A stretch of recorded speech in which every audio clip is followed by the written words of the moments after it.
Assalamu alaikum. My name is Hamad Ali, and I am an apprentice of Munawwar Abadullah and belong to Lahore region under the leadership of Khalik Nawaz. Psychology जो होती है नफ्सियात इंसान के ऊपर उसका बहुत गहरा असर होता है। साइकोलॉजी या नफ्सियात से मुराद इंसान की महसूसात, इंसान के जज्बात, इंसान की जो फीलिंग्स, इमोशंस, इंसान का जो ओवरऑल कॉन्शियस है या अनकॉन्शियस है, शऊर या लाशऊर। ठीक है, इन अदर वर्ड्स इंसान का जो ओवरऑल मेंटल फिनोमेना है उसे हम साइकोलॉजी कहते हैं, उसे नफ्सियात कहते हैं। तो नफ्सियात पे बात करने से पहले, जो कि जिस तरह मेरा टॉपिक है कि नौजवानों पर नौजवानों पर नफ्सियात के क्या असरात होते हैं। तो इस पर बात करने से पहले मैं सबसे पहले 3 एज ग्रुप्स की बात करना चाहूँगा। ये वो एज ग्रुप्स हैं जिसकी वजह से जो नौजवान हैं उन पर इसके दूररस असरात होते हैं। ये एज ग्रुप्स जो हैं ये पैदाइश से लेकर 7 साल की उम्र तक, 7 साल की उम्र से लेके 14 साल की उम्र तक और 14 साल की उम्र से लेके 21 साल की उम्र तक होते हैं। सबसे पहले मैं आपसे पैदाइश से लेकर 7 साल की उम्र तक के एज ग्रुप की डिस्कशन करता हूँ। ये वो एज ग्रुप होता है जिसमें आपका बच्चा जो होता है वो कभी आपकी बात नहीं सुनता। वो हमेशा अपने इर्द-गिर्द के माहौल से बातों को पिक करता है। लाइक वो पेरेंट्स की बात को देखेगा कि पेरेंट्स क्या बोल रहे हैं, वो अपने माहौल से सीखेगा, वो अपने रिलेटिव से सीखेगा, वो अपने पेरेंट्स के इर्द-गिर्द रवैयों से सीखेगा, वो अपने घर के एनवायरनमेंट से सीखेगा और वो अपनी सोसाइटी से सीखेगा। तो इसमें कोई दूसरी बात नहीं है कि इस एज ग्रुप में बच्चा जो है वो खुद से कुछ सीखे या आप उसे सिखा सकें, यानी कि वो सीखेगा खुद ही। And second thing is from 7 years age to 14 years age, ये वो एज ग्रुप होता है जिसमें आप बच्चे को मोल्ड कर सकते हैं, फ्लेक्सिबिलिटी होती है। आप बच्चे को सिखा सकते हैं अच्छाई क्या है, बुराई क्या है, सही क्या है, गलत क्या है। इसलिए हमारे जो एक हमारा कीमती सासा, हमारा जो रिलीजन है, उसने कहा हुआ है कि 12 साल की उम्र में अपने बच्चे को नमाज की तलकीन करें। नमाज अगर बच्चा नहीं भी पढ़ता तो उसको सख्ती करें। इसका मतलब ये है कि ये वो एज ग्रुप है जिसमें बच्चे को मोल्ड किया जा सकता है और बच्चे को अच्छे काम की तरफ राग़िब किया जा सकता है। तो नेक्स्ट एज ग्रुप जो है वो 14 साल की उम्र से लेकर 21 साल की उम्र तक है। ये वो एज ग्रुप है कि जिसमें आपका बच्चा जो है वो किसी की नहीं सुनेगा। बहुत कम बच्चे होते हैं जो कि सुनते हैं, या बहुत कम परसेंटेज ऐसी है कि जो आप बच्चे को बता सकते हैं। बहुत कम चीज़ें हैं जो बच्चे को समझा सकते हैं और बच्चा उनको पिक कर सकता है। बेसिकली ये एज ग्रुप वो होता है कि ये इस एज ग्रुप में आपको वो रिज़ल्ट मिलता है जो आपने पैदाइश से लेके 14 साल की उम्र तक बच्चे को सिखाया है। ठीक है? अब उसमें बेशक आपने बच्चे को अच्छा सिखाया है, बुरा सिखाया है, उसका समर आपको मिलेगा। वो माहौल या वो सोसाइटी जो कि आपने अपने बच्चे को दी है पैदाइश से लेके 14 साल की उम्र तक, वो सारा का सारा जो इम्पैक्ट है वो आपको 14 साल से लेकर 21 साल की उम्र तक नज़र आएगा। और उसका जो इम्पैक्ट है फिर वो 21 साल की उम्र के बाद भी होता है। तो देखिए, मैंने आपको 3 एज ग्रुप्स के बारे में बताया और इन 3 एज ग्रुप्स के जो दूरस्थ नताइज होते हैं, वो मैं अब आपको बताने लगा हूँ। उसके लिए मैंने 3 जो चीज़ें हैं वो मैंने आइडेंटिफ़ाई की हैं। सबसे पहले ये है कि जो पाकिस्तान में ख़ास तौर पर होती हैं, और इसकी मैं बा इस और जो मैं पाकिस्तान के रेलेवेंस से बात कर रहा हूँ। सबसे पहली चीज़ तो ये होती है कि जब बच्चा पैदा होता है तो आपको देख आप सब जानते हैं कि कोई भी बच्चा जो होता है अपने वालिदैन का वजूद है, अपने वालिदैन के वजूद का हिस्सा है।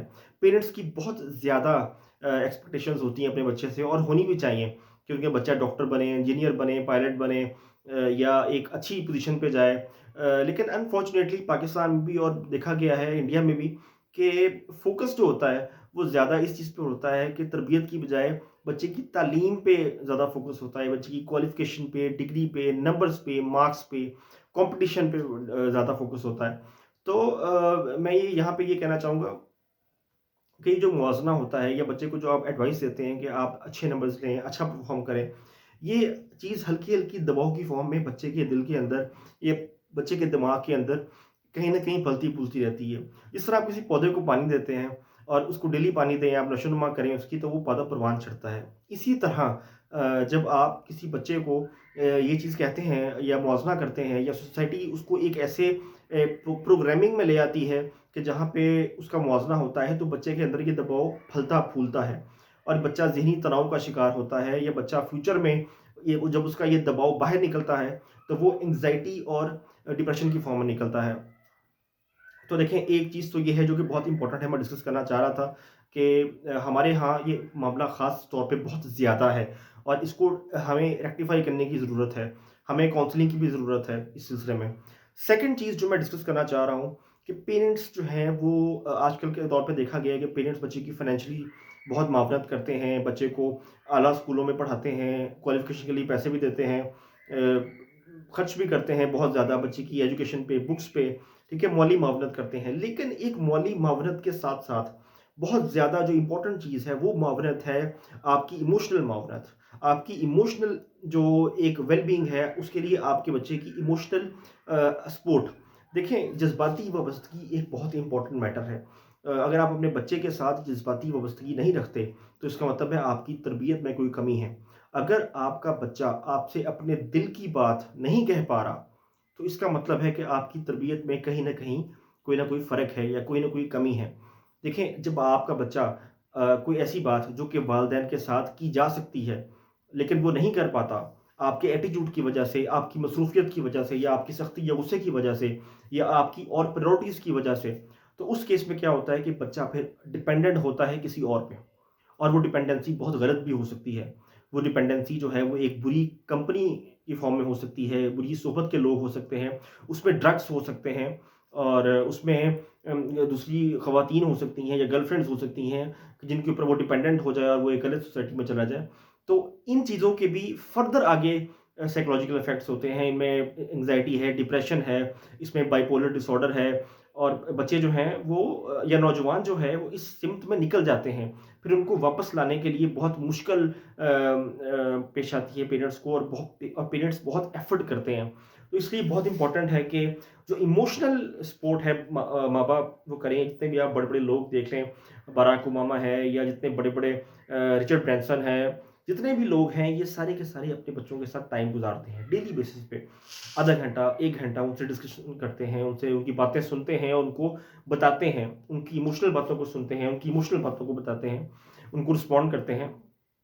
तो सबसे लास्ट चीज़ जो मैं कहना चाहूँगा जो पाकिस्तान में बहुत ज़्यादा होती है और पाकिस्तान में मैंने देखा है कि हम लोग इस चीज़ में बहुत ज़्यादा सफ़र करते हैं और वो ये है कि जो एज होती है जब बच्चा मैट्रिक करता है, जब उसका एक डिसीजन मेकिंग का टाइम आता है और अपने सब्जेक्ट्स चूज़ करने होते हैं उसने, तो उस केस में बच्चे को बहुत मुश्किल पेश आती है। हमने पेरेंट्स को देखा है कि पेरेंट्स ने एक चीज़ डिफ़ाइन की होती है कि उनके फ़लाँ रिश्तेदार ने या फ़लाँ फैमिली फ्रेंड ने जो है वो ये डिग्री ली और वो यहाँ पे इस पोज़ीशन पे बैठा हुआ है। डॉक्टर है, इंजीनियर है, तो हमने 2 या 3 फ़ील्ड्स डिसाइड की हुई हैं पेरेंट्स ने और उन पे लकीर खींची हुई है कि बच्चा यही करेगा। तो इस केस में क्या होता है कि बच्चे की अपनी क्रिएटिविटी दब जाती है।